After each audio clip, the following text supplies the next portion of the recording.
Henry. Yeah. That's a lot. Yeah. I am still stuck on the sixth and seventh ward voting against a school in the fifth ward because of them wanting their schools to appear diverse. Right. Hmm. Interesting. Yeah. Very interesting. So why not have a school in the fifth ward and they just send their kids to the fifth ward if they want that diversity that Exactly. Right.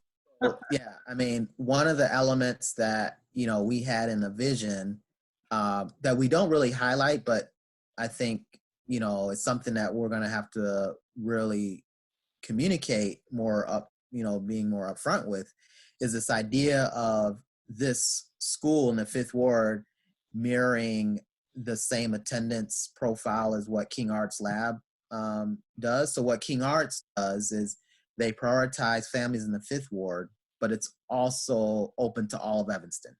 So you can live in downtown Evanston, you can live in South Evanston, and you can still have an opportunity to go to the school. So, our thinking is that this newly created school in the fifth ward, again, would mirror King Arts, where you prioritize families in the fifth ward. So you set aside a certain percent.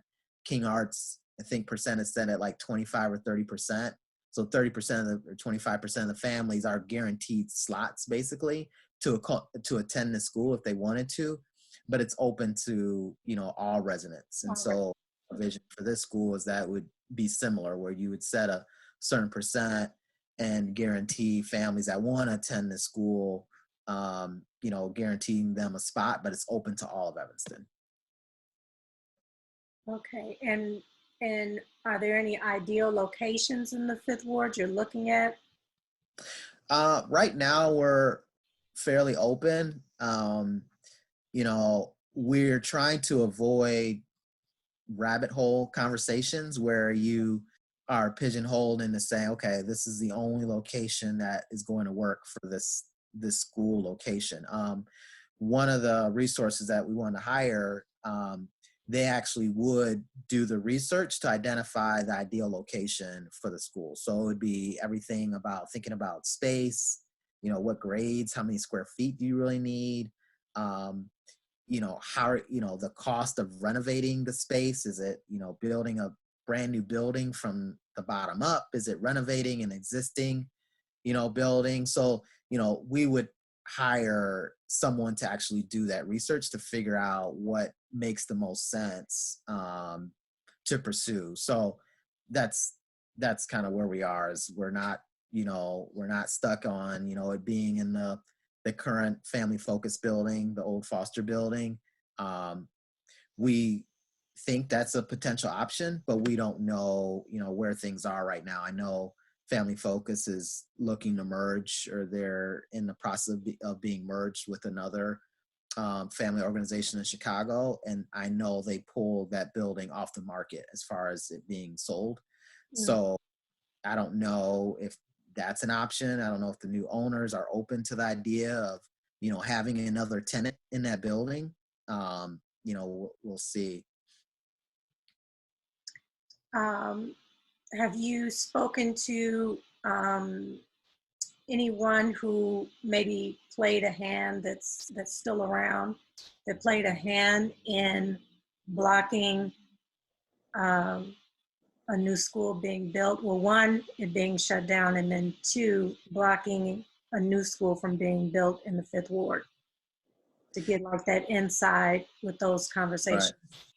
Yeah. So one of the things that we would like to do, so as we've been talking to different stakeholders in Evanston, overall, we don't receive a lot of negative feedback about the idea of a school being a fifth ward.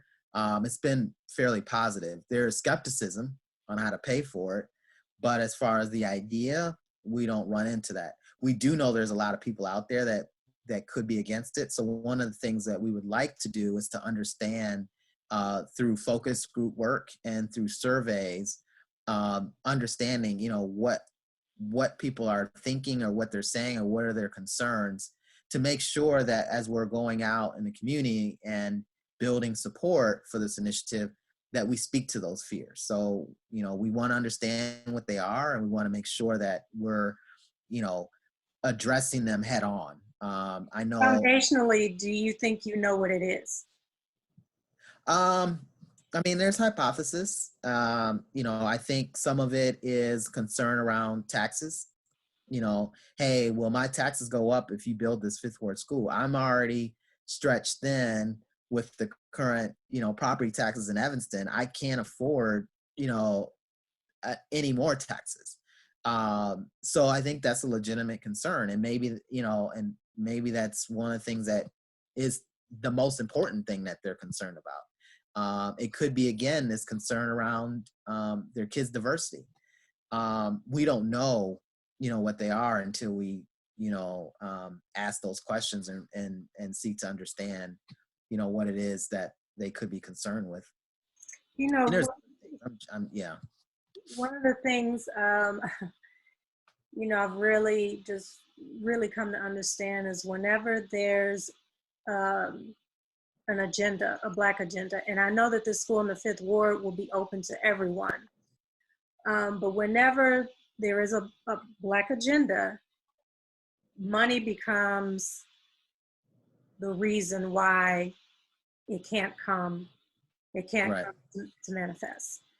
And I've been working on a piece of legislation, an amendment to this bill, HB 4954, where it's about Black history expansion and making sure that the correct information is taught to our children K through 12 in regards to their history. And it's to be taught to all children, because that'll benefit all children to know the true history of Black people.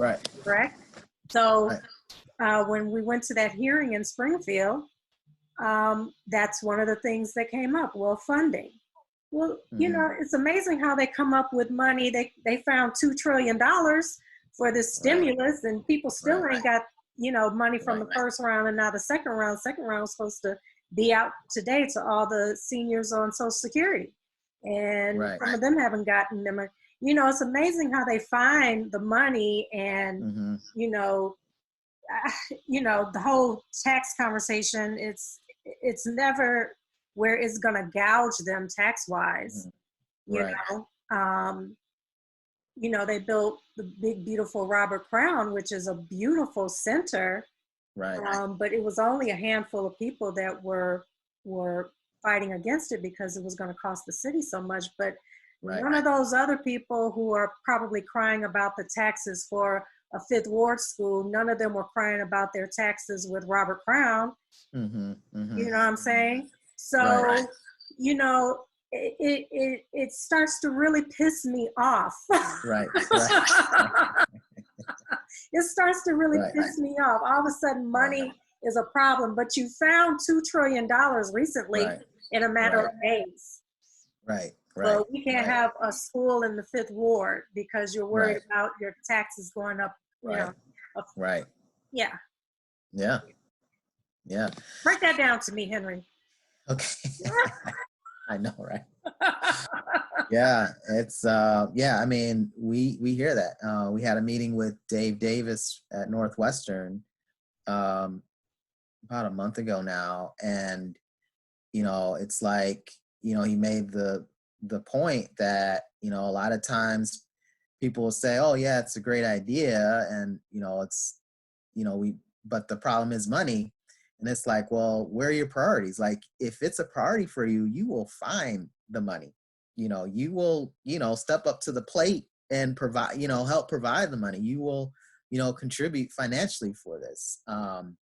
So there's, I think there's just the question is, why is this not a priority?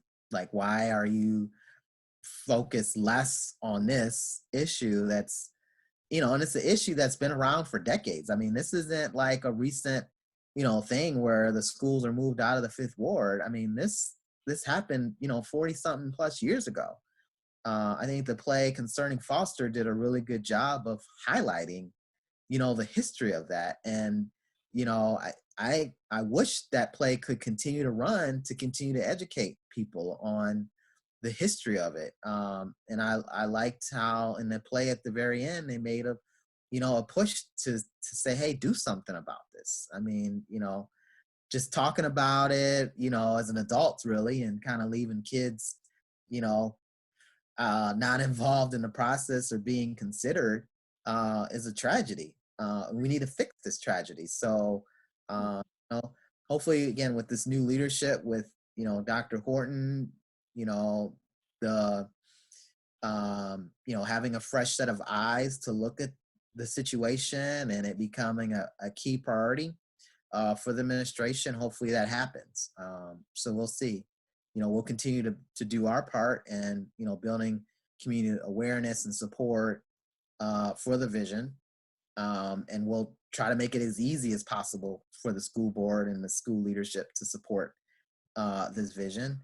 And, we'll see where things go. Well, we appreciate what you're doing, this movement. I mean, you started as just a man with a thought, an idea, with a question. Yeah, why isn't there a school in the Fifth Ward? And now you have pretty much grown like a little army you got going on, and parents who feel the same way. You all are moving as one. And I mean, it's beautiful to see. I'm like, what? He might actually, together, they might actually accomplish this. Because what I'm noticing about you, Henry, is you are not stopping. You are not giving up.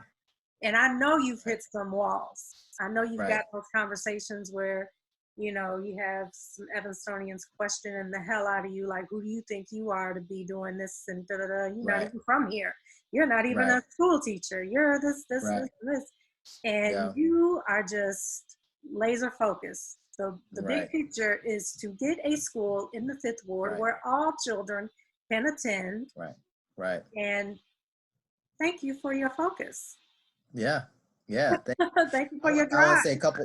Yeah. So there's a couple things that I want to make sure come across, at least for this first one. First off, I want to say, how sad it is that we're dealing in this coronavirus global crisis. There's a lot of people negatively impacted, and I feel for them. So my thoughts and prayers are out for those families.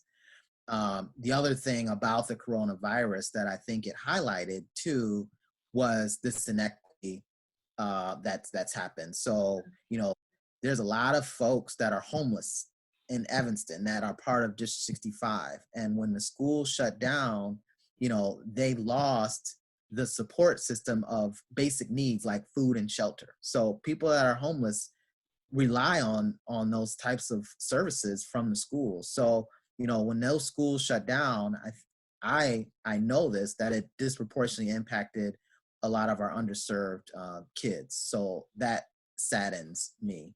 The other thing I want to do too in this kickoff update is thank you, Malika, for being a advocate for voices that don't have a platform. I starting from the bottom. I mean, we have a Facebook page, we have an Instagram page, and that's about all we have. But you with Evanston Live TV provides an avenue for folks like me and others in Evanston to share their vision and share their passions about different things that don't have a platform to voice those things. So I want to thank you for the work that you do and for your involvement in helping us, really. So thank you. Well, thank you, and I'm looking forward to more updates about this movement. It's been exciting to watch it grow, and it. Mm-hmm. I really have belief that it's going to happen because you're not giving up on it. And I love that. I love it when people have a story of being, knocked down and you just keep getting back up and you keep going. So I know the victory is going to be so sweet, and it's going to be beautiful to see that school open up in the Fifth Ward. So, we're calling this segment the STEM block. Okay. All right. All right. So we're going to have you back on, and you're going to Okay. keep us posted with Yep. things going on. And, Okay. you've got our support, Okay. and keep us updated. All right. Will do. Definite. And stay safe, please, please. Okay. Yes. Yes. Same to you. Please, please. Yep. All right, Henry. Thank All you. right. Thank Thanks, you. Malik. Okay. We'll talk soon. All right. Okay. Okay, you all. This is Malika, Evanston Live TV. So you all stay tuned for the next episode of the STEM Block. Henry will be bringing us new information, new things happening with his movement, and this it's like really exciting to just see things just moving. The man is not giving up, and I absolutely love that. Absolutely love it. So thank you to all the parents out there. You all are moving as one on this effort, and yeah, let's follow and see what's going on with the STEM block. All right, you all be safe out there, and you know the guidelines. Keep your distance, wash your hands, wear your mask, people, wear your mask, wear your gloves. And now we know, after talking to the fire chief yesterday, the captain, take your shoes off at the door, because Corona is now on our, not now on our shoes, been on our shoes. So you don't want it tracking in the house.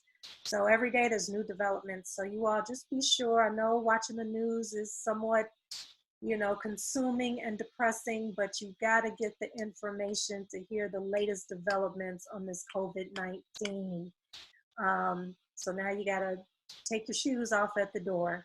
Take your shoes off, keep your hands clean, keep your distance, wear your masks. Anytime you go out, just wear your mask, even if you got to make them.